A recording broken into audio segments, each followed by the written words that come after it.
Las preguntas de otros compañeros, pues resulta que parece que a muchos de ustedes nadie nunca les explicó lo que es una deformación.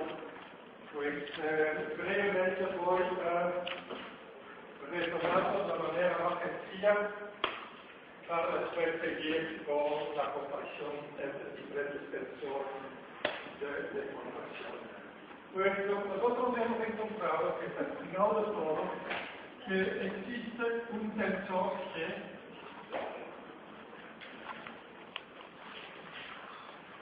que caracteriza el cambio geométrico de un volumen en un cuerpo que está sujeto a un proceso. Pues, y este tensor a través de un tratamiento puramente matemático, hemos demostrado que es igual a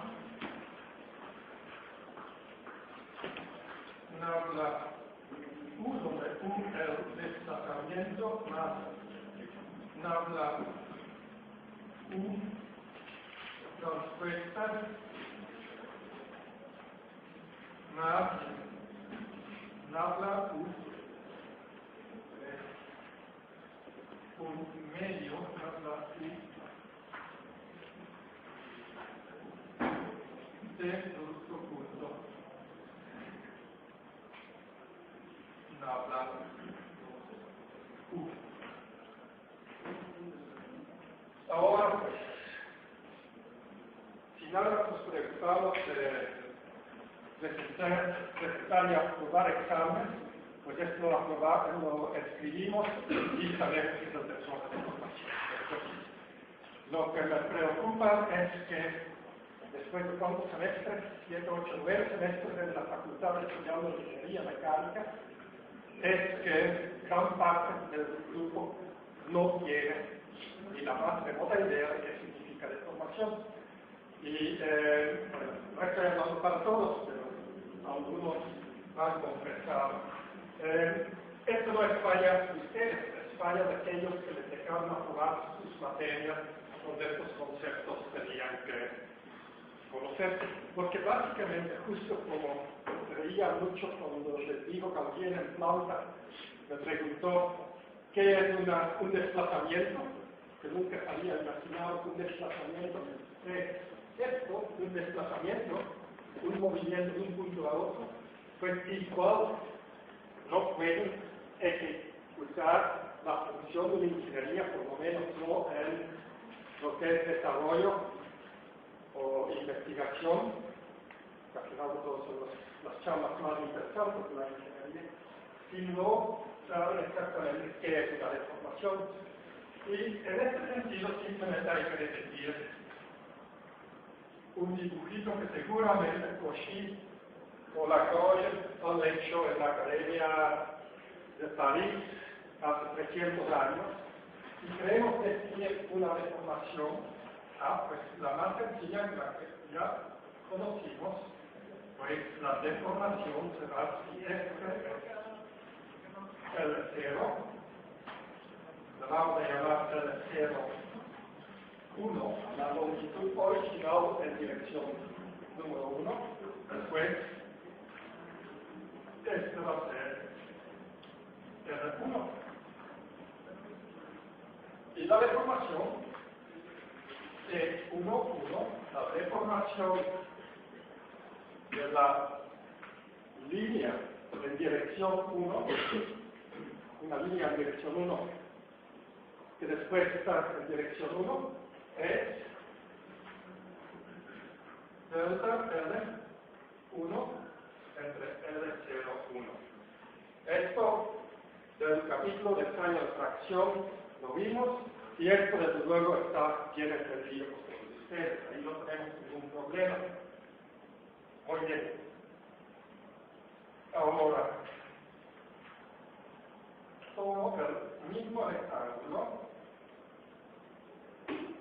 y ahora vamos a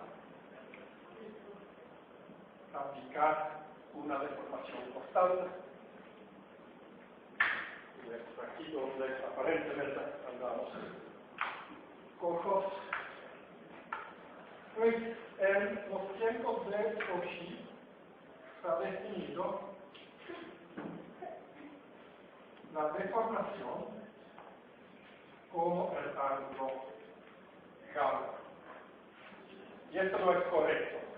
Vamos a encontrar todos los libros de textos anticuados y por lo tanto en todas las clases de aquellos profesores que dan clases de libros de textos anticuados que el gamma mide la deformación. No es enteramente correcto, ahorita vemos por qué no es grave el error. Pues tengo una longitud L0, pero ahora en dirección 2, y tengo otra vez un cambio de longitud, un delta L1.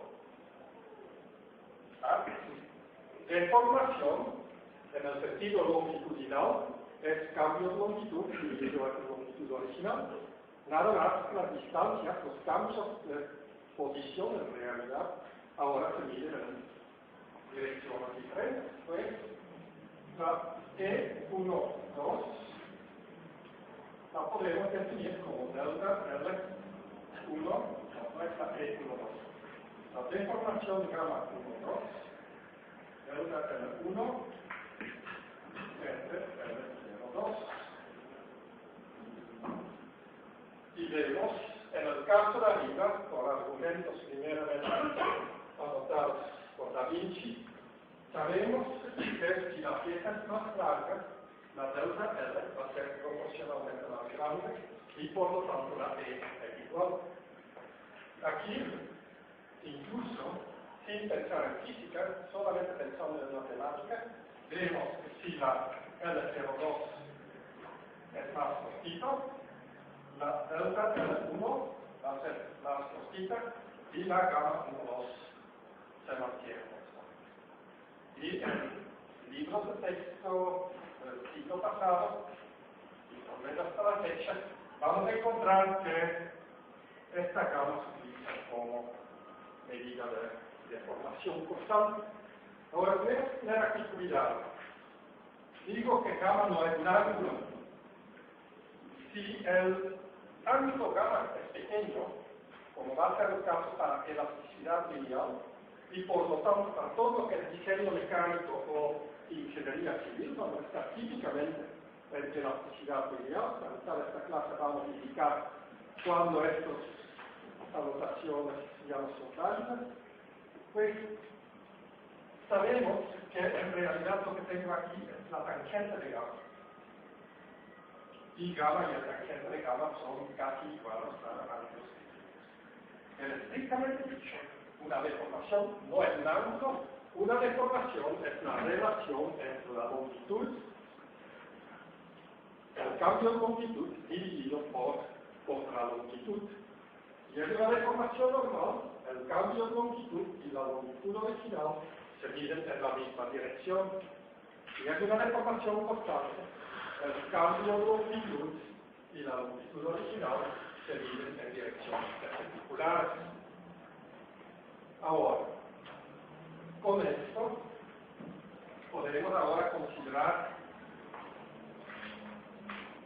dos líneas perpendiculares y, como habíamos dicho, la línea que aquí tengo L01 y aquí tengo L1. Nótense que, para simplificar el asunto comparado con la clase anterior, no estoy hablando de deltas, de D, para simplificar. Estrictamente dicho, y para hacer la analogía con la que estoy cometiendo aquí. Pecado. Pero el dibujito que tenemos aquí se debería haber hecho hace muchos semestres en otra materia, pues lo hacemos aquí para refrescar la memoria. Ok, sabemos ya que aquí tenemos un desplazamiento y ahora estoy aquí con un problema. Como ya son figuras finitas, tengo que hacer aquí un error matemático. ¿Sí? Pero lo podemos hacer aprox con escribir aquí U más delta U. Ahora U y delta U son tensores de primer rango. Por lo tanto, si quiero saber L1, tengo que tomar en cuenta nada más del componente en dirección 1. Pues en el caso simplificado que nos olvidamos del hecho de que esto es una hipotenusa, nada más utilizamos la base. En este momento voy a escribir que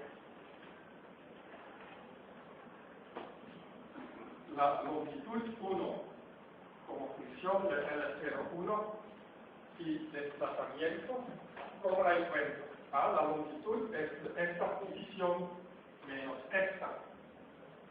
¿De acuerdo? Nada más el componente 1. Pues tomamos que L1 es esta posición, ¿cuál es? Pues es L01 más U1 más delta U1. Es esta posición menos aquella. Y por lo tanto, la delta L1 es L1 menos L01. Pues esta me da L1 es esta, la L01 se va, la U1 se va, es delta U1. Y por lo tanto, la E11 es delta U1 entre L01.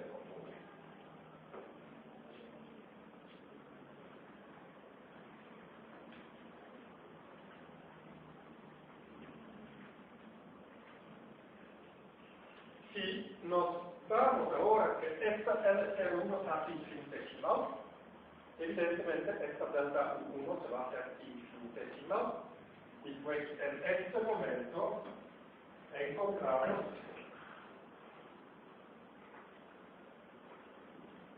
en el límite que E11 es de U1 de X1. Y porque la L01 se va para un dx de X1 y por lo tanto la U se va para un diferencial de U. Pues todo lo que está en el pizarrón ahora, de aquí hasta aquí, es erróneo. Y la matemática no es correcta, pero para la ingeniería podría ser suficiente. Donde está correcta la matemática es esta, ¿sí? La infinitesimal. Pero para explicarlo de una manera que causa menos confusión, tal vez es adecuado hacerlo con deltas, con diferencias químicas. Ahora, segundo problema. En vez de tomar una línea, tengo que tomar el cuadrito de allá. Entonces vamos a tomar, le voy a dibujar así tal cual.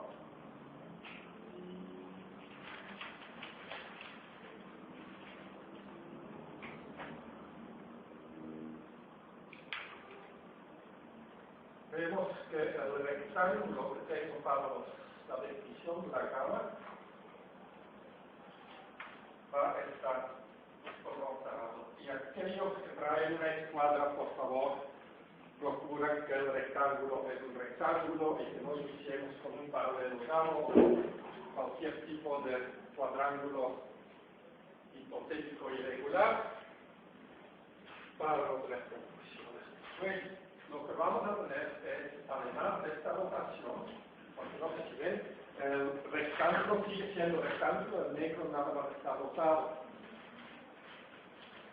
Y como hemos dicho en clases anteriores, la rotación la consideramos por separado. Ok. Tenemos el ángulo gamma, pero el ángulo gamma no va a interesar.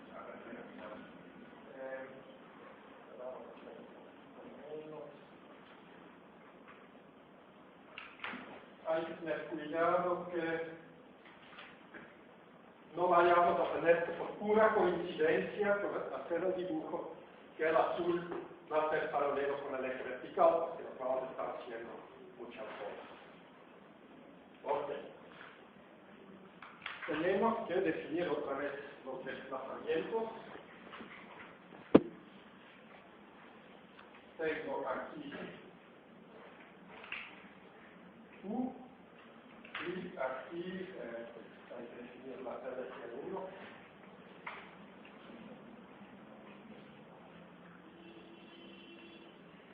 Aquí tengo la L02 y aquí la U más delta U. Pues, en analogía con el caso anterior, se puede definir la gamma, el ángulo de gamma. Pues el ángulo gamma será, no es el ángulo, perdón, la deformación gamma.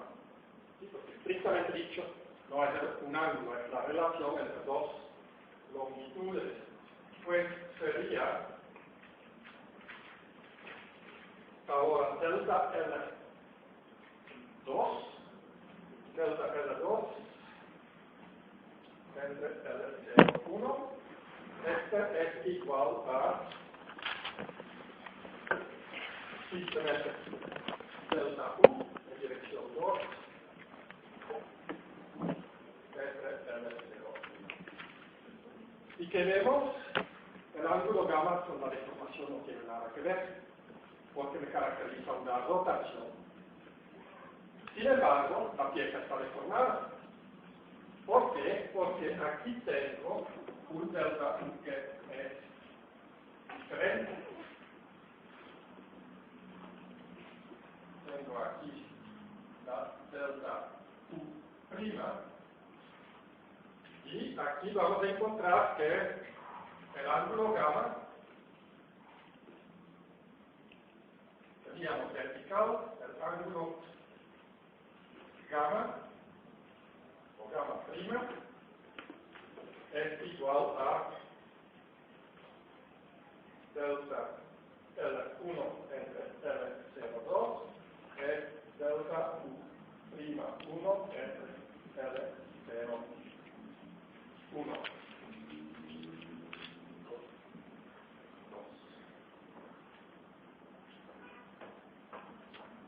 Ok, tenemos dos definiciones de la deformación cortando sobre el mismo cuerpo y una de ellas claramente ni siquiera es correcta, porque es una rotación. El problema es que en la aproximación de Cauchy se olvidó que hay una rotación asociada a una esta, no es porque una cara queda estacionaria, que con respecto al sistema de referencia no hay una rotación. Y esto se puede ver en la diagonal, por ejemplo, que está aquí. Después de la deformación, la diagonal está aquí. La diagonal ha girado y se ha extendido. Pero si hubiéramos tomado una pieza, una probeta de tracción virtual aquí, esta probeta estaría alargada y rotada y no íbamos a medir ninguna deformación costal. Por lo tanto, hay que corregir para esta rotación. ¿Cómo corregimos? Pues resulta que el cambio de ángulo es igual a este ángulo menos aquel. Pero hay que tomar en cuenta aquí que si es una rotación, la rotación se mide positiva en esta dirección, la rotación se mide positiva en esta dirección, pero la delta U se mide negativa en esta dirección y por lo tanto si hago la resta, así, hago el promedio, encontramos que la E12 tiene que definir como un medio de U2 de X1 más de U1 de X2. Sí, es la resta de los ángulos que vienen como rotación, o la suma de las derivadas parciales de 2 con respecto a 1 y 1 con respecto a 2. Ahora aquí no termina el asunto. Hace un par de años tuve un alumno de licenciatura primero, medalla Gavino, ¿cómo se llama? Sacó mención honorífica también en maestría, pero como 2 o 3 meses antes de hacer su examen de maestría, se empezó a dar cuenta que estas fórmulas estaban en sus programas, en sus hojas de matemáticas, y luego le pedí que me calculaba numéricamente las deformaciones. Y se dio cuenta después de una tesis sobre medio continuo de licenciatura con mención honorífica y casi una tesis terminada a nivel maestría, que todavía no sabía que era una deformación, o más bien cómo hacerlo en la práctica. Pero si estamos en la práctica y queremos sacar una deformación, el caso era, teníamos un sistema reticular basado en red de Voronoi.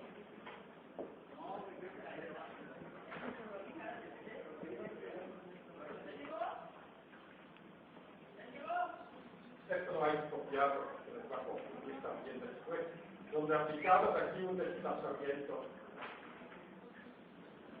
U3 y esta red de gigas se deforma. Ahora, ¿cómo hay que calcular la deformación, la E de esta red? Si tenemos el problema numérico. Como son gigas, nada más son puntos individuales, no es un medio continuo.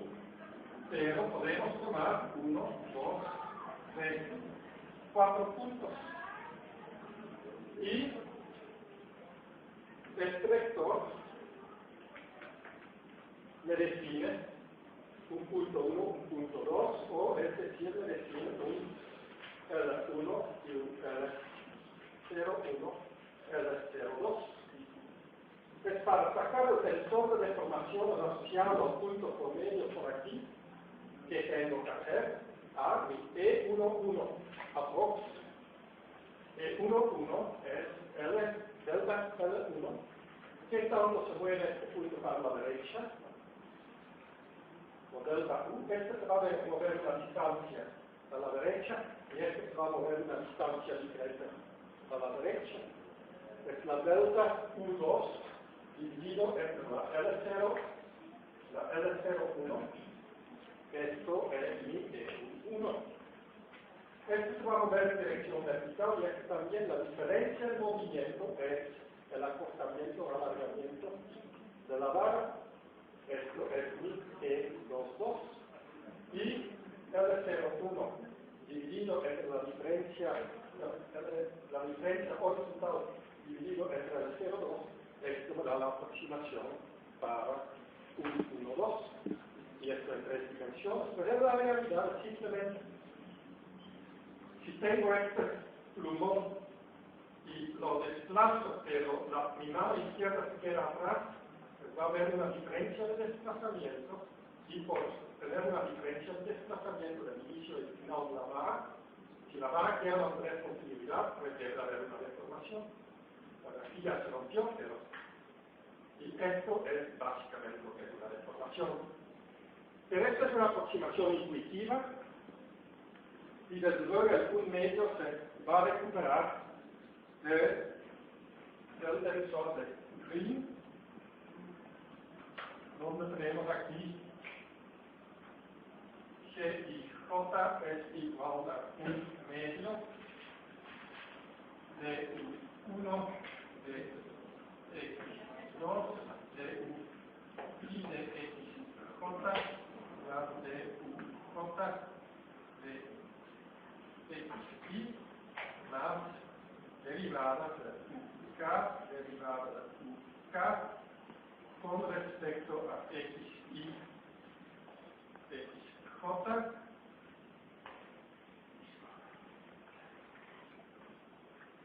estos evidentemente, por lo menos aquellos que tienen la ambición de aprobar la materia, los que están nada más para mirar y ver cómo va, no tienen que hacer ningún esfuerzo, pero aquellos que quieren aprobar la materia y que no saben todavía muy bien de qué estamos hablando, tienen que agarrar varias combinaciones de y y j y elaborarlo por completo. Porque hay que recordar que estos son tres términos, hay que sumar sobre la Ok. Y ahora, de esto, que es intuitivo, vemos que efectivamente la primera parte de aquí regresa aquí. Y esto define el tensor de deformaciones pequeñas. ¿Qué es el problema del tensor de deformaciones pequeñas? Pues no toma en cuenta este componentito par definir, la epsilon 1. Y hacemos esto, van a aparecer cuadradas y tal vez raíces cuadradas, etc. Y se nos complica la vida. Se puede desarrollar aquella expresión con base en este dibujo, pero es mucho más largo de lo que hemos hecho y hay un poquito un problema de que puede parecer otra vez una aproximación geométrica. Y desde luego da confusión, por ejemplo en el departamento de mecánica de materiales del MIT, los jefes estudiaron mucho antes de que yo estudié, yo ya tomé cursos anticuados, y siguen confundiendo lo que es la aproximación y lo que es verdad. Aún en la universidad tecnológica más importante del mundo. Pero en este sentido es más interesante ver que este G no tiene manipulaciones. Es un tratamiento matemático donde justo al último teníamos una C, esta C la vamos a escribir como algo raro. ¿Sí? ¿Recuerdan las tres definiciones que me preguntan y dónde sale? Les digo porque sí. Bueno, ¿por qué lo hacemos? Porque en esta forma queda claro que esta G es pura matemática, al final de todo es muy similar a esta E, que es pura intuición. Sí. Ahora, ¿cuál es el problema? Esta E con pura intuición no es correcta. Aquella es la correcta. Pero como hemos dicho, si los gradientes de desplazamiento son muy pequeños, el cuadrado de los gradientes va a ser mucho más pequeño y en los cálculos la elasticidad, donde las deformaciones típicamente son pequeñas, esto no nos preocupa. Va a haber otros detalles, por ejemplo, el valor del módulo de Young, donde lo conocemos, sí lo podemos medir con mucha precisión, con varios decimales, pero de un bloquecito a otro bloquecito vamos a tener diferencias, tal vez sea el tercer número significativo. Y tercer número significativo, si bien me acuerdo, es una milésima. Pues una milésima a un cuadrado ya muy poco. Si vamos a forjar una pieza donde tenemos originalmente un cilindrito de este tamaño, así y después membrana delgado de este tamaño, ahí es donde efectivamente estos cuadraditos no van a poderse despreciar. Y en todo lo que son procesos de conformado, y por eso tengo que dar este capítulo de deformaciones, en procesos de conformado vamos a tener una muy gran diferencia con lo que hasta la fecha, pero parece que ni lo han estudiado, porque lo que hasta la fecha les han enseñado que son deformaciones. Esto es muy sencillo al final de todo, pero aún por tan sencillo que fuera, hay mucha confusión. Pues si tenemos esto claro, vemos que esto es una aproximación de lo que es matemáticamente exacto. Y para todo lo que son modelados los procesos de conformado, pero vamos a dar otros ejemplos donde es muy importante, necesitamos utilizar esto. ¿Y cuál es ahora la bronca? Los paquetes de elementos finitos trabajan en Windows, pues nada más las apliquen una bolita, y esto es la opción que va a tomar la paquetería. Y la bolita que está marcada siempre en la paquetería, la predefinida es esta. Y vemos cada vez, nuevamente, que todos los ingenieros que no han tomado sus clases con el maestro Escarizak o con otros expertos de elementos químicos, es decir, gente que no sabe de este departamento, ve la bolita marcada y dice vamos a calcular. En una paquetería antigua, el Cosmos, incluso no había opción para meter esto. Simplemente abordaba con el nivel de error que aquí se hacía demasiado grande. No permitía hacer grandes errores, mejor abordaba. Abacus no aborda. Abacus te da la libertad de hacer los errores que ustedes quieran, aunque sí pueden ver después que en el archivo de registro la bitácora indica cuidado, están utilizando deformaciones grandes con el tensor de deformaciones pequeñas. Esto puede introducir errores.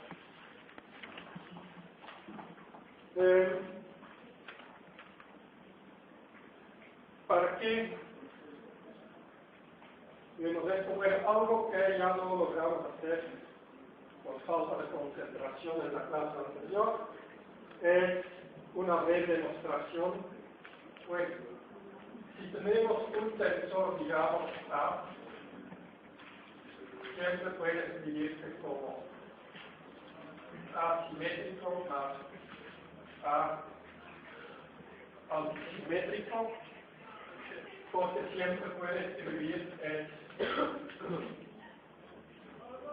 A más A transpuesto entre 2 más A menos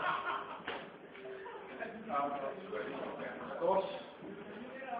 Lo que pueden ver es que A entre 2 más A entre 2 simplemente es A, y A transpuesto entre 2 menos A transpuesto entre 2 es 0, eso no cambia nada. O es decir que A y J es A y J más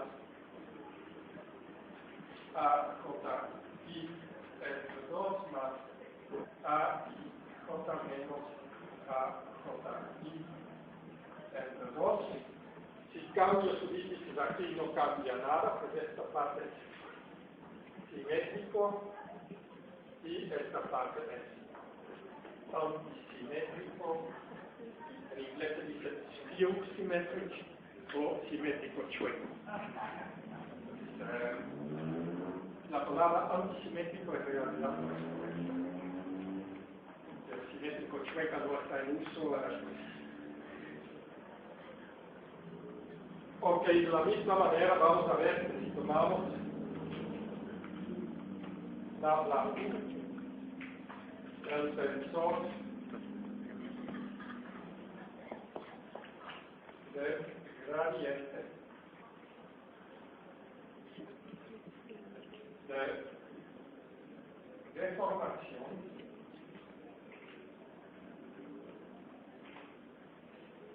este es igual a delta U T más delta nabla U, perdón, entre 2 más nabla U transpuesta menos nabla U entre 2. Recuerden que son U minúsculas, son desplazamientos, no son las U mayúsculas de la descomposición polar. Y pues vemos que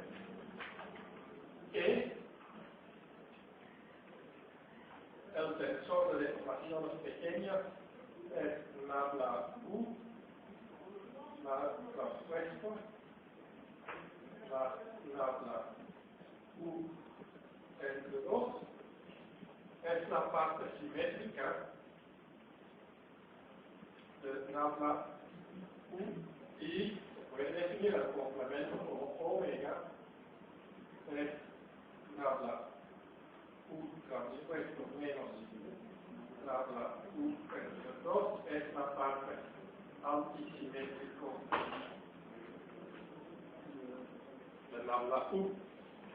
Pues el tensor de deformaciones pequeños y el tensor de rotaciones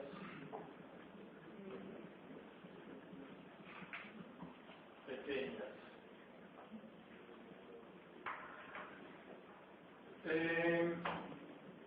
O en el componentes E y J es un medio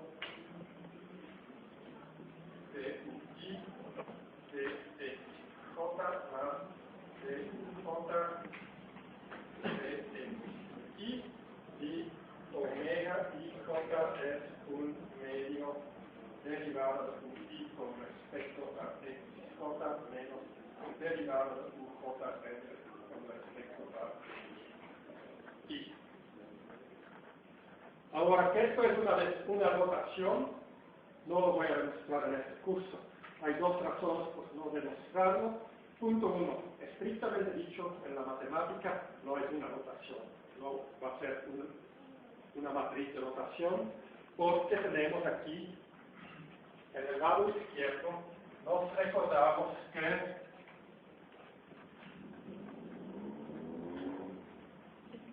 F es, bueno, tensorial, F es 1 punto Q punto U, donde este U era la raíz cuadrada de la C, del vector de ecuación de Green. Vemos que la transformación del volumen se descompone en un desplazamiento por una rotación por un cambio de forma. Aquí encontramos que la rotación, la tabla U, la rotación y la deformación se suman.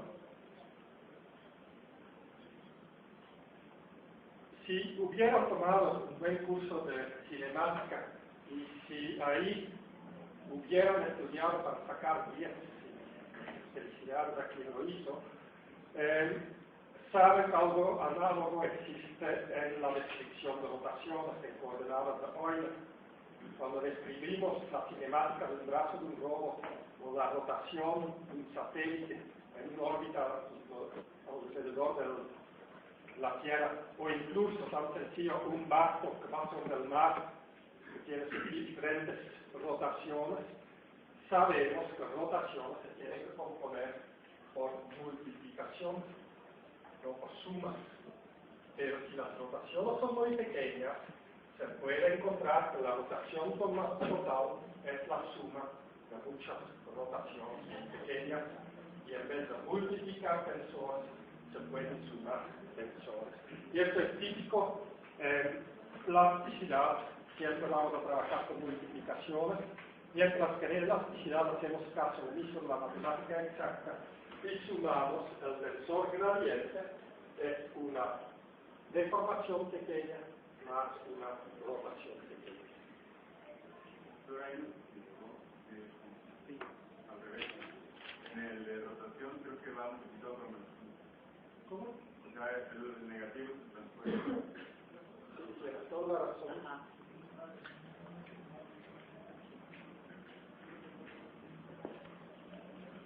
Porque sí,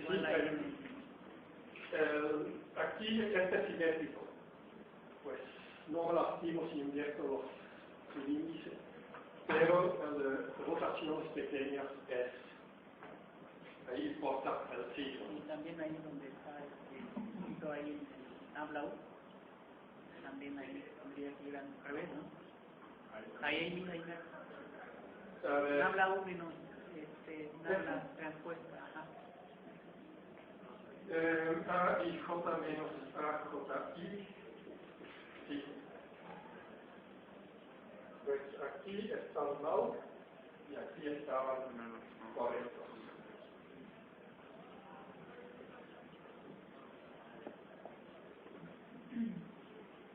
Bueno, ahora, las rotaciones pequeñas típicamente no nos van a preguntar. Los únicos problemas donde tenemos que tomar en cuenta rotaciones es cuando las rotaciones son grandes. Y por lo tanto, esta omega aparece con los libros de texto, pero raras veces, para no decir nunca la utilizamos. La podemos utilizar para saber cuando este valor se hace grande, para que nos prenda una lucecita y para que nos diga que estamos mal por utilizar pequeñas. Ok, pues esto es la historia. Por un lado simplificar, por otro lado más completo que la clase anterior. Ayuda.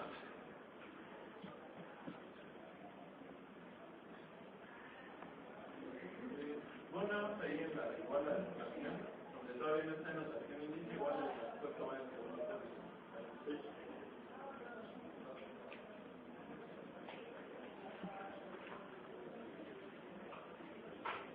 Ok, ahora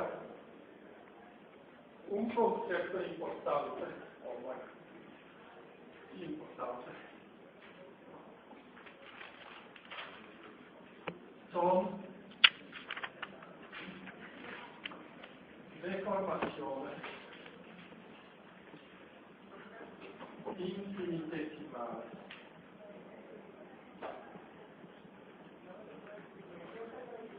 Vamos a pensar que tengo un tensor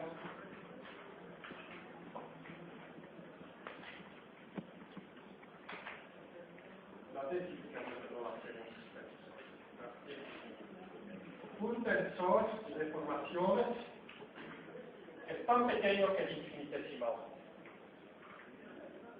Si vamos a valores infinitesimales, podemos demostrar por el teorema principal del cálculo diferencial que todos los efectos de orden mayor, de cuadrados, cubos, no van aproximadamente a cero. Si es infinitesimal, es decir, en el absoluto límite antes de llegar a cero, van exactamente a cero. Y en este momento, los términos cuadrados van exactamente a cero y por lo tanto, G no es aproximadamente igual a E, sino exactamente igual. Si la E es muy pequeña, una milésima, pues E es aproximadamente igual a G y el error es una millonésima. Si E es una millonésima, el error va a ser una a 10 a la menos 2, pero el error es mínimo. Pero si E va para un valor infinitesimal, el límite a cero, pues el error se va mucho más rápido a cero que el valor de t, y por lo tanto se hace matemáticamente igual a g en el límite. Este es el significado del símbolo de la diferencial. Ahora, esta de no nos sirve, a menos que la integramos. Y pues se podría encontrar la formulación exacta de deformaciones grandes integrando el tensor sencillo, aunque no tiene cuadrados, a lo largo del camino seguido durante el proceso. Y esta formulación es correcta aun si no utilizamos los términos, los productos y los cuadrados. En elementos finitos, donde los incrementos de tiempo son finitos, esto, el uso de E en vez de G, nos va a generar un error acumulado. Puede ser pequeño, puede ser grande. Pero en matemática pura podemos escribir que de E, ahora, debido a la regla de la cadena, de E es de E de T de T. Y por lo tanto, el tensor T punto, la velocidad de formación de G punto es epsilon. En velocidad de deformación, la diferencia entre deformaciones grandes y pequeñas no existe y lo podemos llamar a todo epsilon punto. En deformaciones finitas, es decir, la E no la D y la G no la DG, hay una diferencia que tenemos que distinguir. Sin embargo, son las deformaciones siempre le vamos a llamar epsilon. Y ahí es la fuente de errores cuando vamos a modelar procesos de manufactura de conformado. Ocurre cuando uno no se acuerda que atrás de esta epsilon, un solo símbolo para deformación, puede haber varios diferentes sensores, cada uno con su campo de aplicación. En el estudio teórico de la plasticidad ya estamos desarrollando varias tesis, por el momento doctoral y de maestría, pero pronto va a ser de licenciatura también. Ahí vamos a encontrar típicamente el tensor epsilon punto. Es decir, aquellos físico-matemáticos, ingenieros que se dedican a esto, prefieren no meterse en problemas y utilizan sistemáticamente el tensor epsilon punto, donde no hay pierde y se habla de una formulación de plasticidad incremental. Pequeños incrementos a lo largo del tiempo, y esto nos permite evitar ciertos problemas.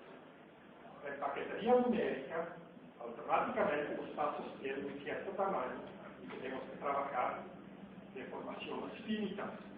Deformaciones finitas, si son pequeñas utilizamos estas, pero si son grandes utilizamos la formulación completa. Ok, quiero la pregunta, ¿qué es pequeño, qué es grande? Pues para esto tenemos espacios, vamos a hacer la tablita. Hasta la fecha hemos encontrado tres diferentes tipos de deformación. La formulación espacial del luego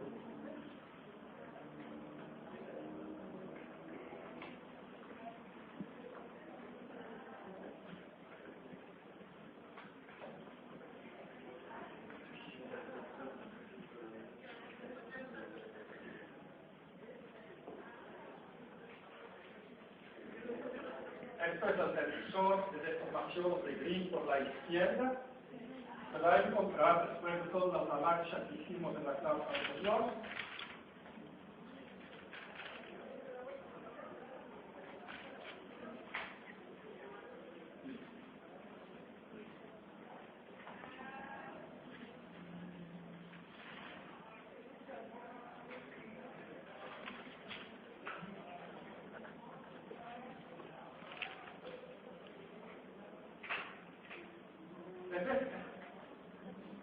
¿Y qué vemos? Esto lo pueden notar, tensor de deformaciones de Green por la izquierda, o el tensor izquierdo de deformaciones de Green. También es simétrico, podemos cambiar los índices sin cambiar el signo, y vemos que hay una pequeña diferencia que el más que teníamos aquí se convierte en menos. Luego vemos que para deformaciones pequeñas, el tensor de Green por la izquierda y el tensor de Green por la derecha, ambos se aproximan al tensor de deformaciones pequeñas. Y por lo tanto, aquí puede escribir S igual a H puntito. Porque infinitesimales no importa. Pues ahora tenemos tres tensores de deformaciones y nos recordamos que teníamos por ahí una deformación dichosa verdadera. Y ya sabemos hoy con esto definir cuál es el verdadero. No hay ninguno que es verdadero o más verdadero que otro. Todos son expresiones de cómo cambia la forma de un volumen, donde esto es una aproximación. G y H son matemáticamente exactas, pero difíciles de manipular. Y la verdadera, pues, Cuando vamos a hacer una comparación, tenemos que C11 es E más 1 medio E cuadrado. Si tuviéramos aquí el H sería menos 1 medio E cuadrado. Simplemente el signo, la diferencia entre pequeño y grande cambia. Tenemos epsilon, que es el logaritmo de 1 más E, y tenemos E. Digo, aparece epsilon, aquí aparece epsilon. Cuando utilizamos, la razón por que les estoy inventando aquí en 3 clases de matemáticas pesadas es para que por lo menos cuando salgan a la vida profesional, o cuando quieran hacer una tesis con alguien que estudia esto, que se ponen a pensar cuál estamos utilizando, cuál tengo que utilizar. ¿Cuál es la diferencia? Pues vamos a considerar que E tiene un valor determinado. 0.001. Esto es un típico valor para elasticidad. Podemos considerar E igual a 0.1. Esto es un típico valor para elasticidad, pero si hablamos de polímeros. Polímeros son menos rígidos que metales o cerámicas, por lo tanto, la deformación elástica va a ser mayor. 0.1 es el 10%, podemos aquí escribir 0.25, 1, 10. 10 es, pues, el estirado del alambre, vamos a encontrar que empezamos con una barra de 1 pulgada de diámetro, o 25 milímetros de diámetro. Esta se va a reducir a 2.5 milímetros. Después le da un recocido de estos 2.5 milímetros, se reduce a 25 micrómetros, sin problemas, puede ser estirado de alambre. Bueno, esto es una deformación de 10, significa que la barra que tenía 5 metros cuando entró en planta, va a tener 50 metros de alambre saliendo de la línea, y pues después del recocido en la segunda reducción, 50 por 10, 500 metros, medio kilómetro. Bueno, podemos calcular en este caso la C11 y podemos calcular la epsilon logarítmica.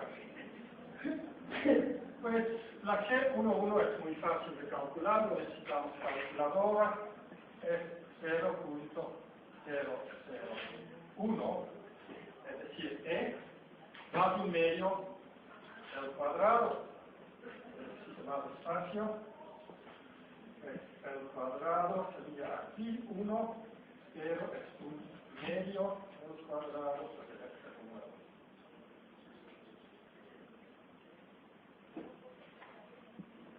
quien quiera agarrar sus calculadoras, permitido, pero si lo piensan bien, lo pueden hacer sin calculadora. 0.01, 0.05.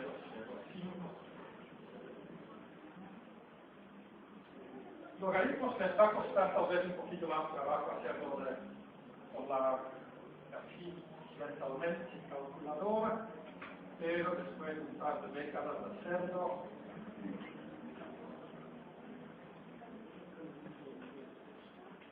está puesto que es este número.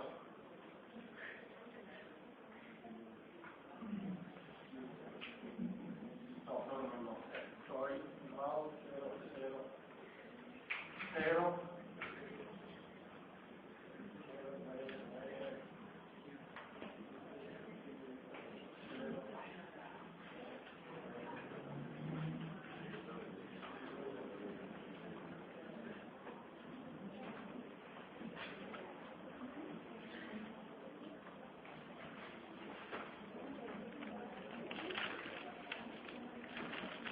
Y aquí lo doy por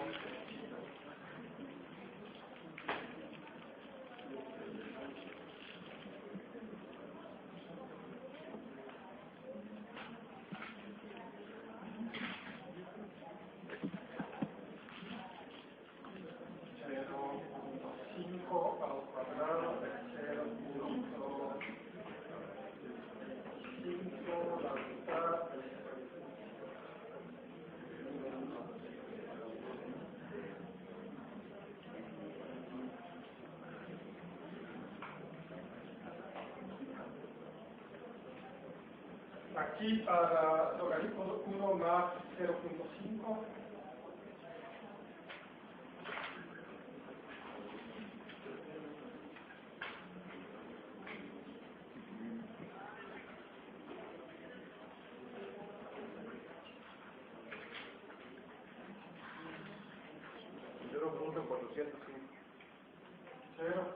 Ok, logaritmo de 2.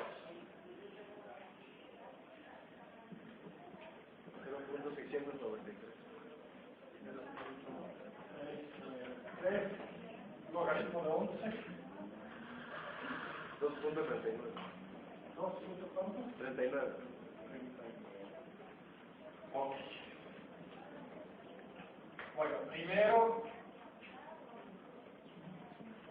no puedo sacar logaritmos así nada más con cálculo mental. Es muy sencillo. Nada más lo tienes que hacer una sola vez y encuentras lo que se suma aquí, en esta aquí, en primera aproximación. Y si elaboras esto en términos de series, vas a encontrar que esto es, para pequeños valores, es e menos 1 menos e cuadrado, para e pequeño, es una serie de Taylor. Esto no hay que anotarlo, pero es interesante saberlo. Y por lo tanto sabemos que aquí para deformaciones pequeñas, lo que aquí se suma, lo resto aquí. Ahí donde dice 51 tiene que ser 60, ¿no? Es e cuadrado, casi 61. Era 10. 60, ¿no? Sí, 60.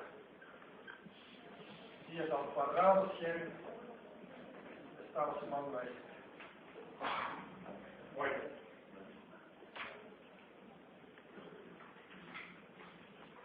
Primero, ¿por qué sumamos aquí y restamos aquí? Pues la deformación verdadera es una formulación espacial o material. Es espacial, porque se observa en el momento de deformación. Siempre utilizamos la longitud actual. Y por lo tanto, la deformación verdadera es una aproximación euleriana, no lagrangiana. Y en la euleriana las correcciones se restan y en la lagrangiana se suman. Y desde luego la expresión en serie de Taylor de esto para deformaciones pequeñas nos da el valor H. Pero para deformaciones más grandes no nos va a seguir dando el valor de H, va a haber desviaciones. Pero vemos, este es más pequeño que la E, es decir, desde el punto de vista espacial, la E sobreestima la deformación, desde el punto de vista material, la E subestima la deformación. Ahora, en términos de dónde fijamos, ¿dónde está el fin de deformaciones pequeñas? ¿Cuándo tenemos que decir, ya ni modo tenemos que pasar a deformaciones grandes aunque no nos gusta? Bueno, depende de qué queremos hacer. En algún momento dado, algún presidente liberó cuando eran $250,000,000 de pesos para que construyera un nuevo telescopio en el Cerro de San Pedro Mártir en Baja California. Puede uno pensar que es tan importante esto, si no mejor darle una pitadita aquí a un edificio principal, ¿no? Que se puede hacer por $500,000. Pero bueno, lograron conseguir $250,000,000 para hacer un preestudio